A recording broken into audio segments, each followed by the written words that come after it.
Alors le Fab Lab, le terme générique c'est un Fab Lab, donc c'est un réseau international qui a été créé il y a un peu plus d'une dizaine d'années au MIT aux États-Unis. Les Fab Labs, ce sont des lieux où on va mettre à disposition d'une communauté de personnes un certain nombre de machines pour qu'ils puissent facilement passer d'une idée à un objet. Et donc c'est de pouvoir fabriquer soi-même avec des outils de haute technologie, des découpeuses laser, des impressions 3D ou des techniques de fabrication traditionnelles. Le Fab Lab est le premier Fab Lab universitaire en France. Il accueille au sein de l'université de Cergy-Pontoise et nous avons en plus un certain nombre de valeurs qui font que le Fab Lab n'est pas un Fab Lab comme les autres.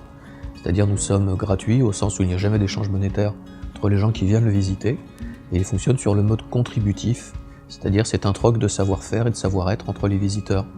C'est-à-dire il n'y a pas d'enseignant, il n'y a pas de prof. Le visiteur vient apprendre une machine auprès d'un de ses pairs et les échanges de savoir se font comme ça. Donc vous allez être en contact tout simplement avec les visiteurs traditionnels d'un Fab Lab, et donc ça vous permettra de vous créer un réseau avec les visiteurs.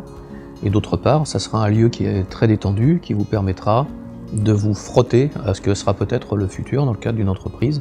Vous aurez à travailler où il y aura des lieux d'idéation équivalents à un Fab Lab, et ça vous donnera les bons réflexes pour être bien intégré dans ce type d'univers. Un Fab Lab, ça vous apprend aussi à écouter.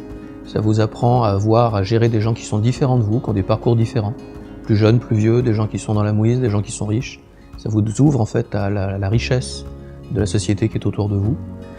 Les compétences en dur que ça va vous amener, ça va vous donner tout un panorama de la fabrication du bois, la fabrication électronique, le plastique, toutes ces choses-là, ce que vous n'auriez pas normalement dans un parcours beaucoup plus vertical.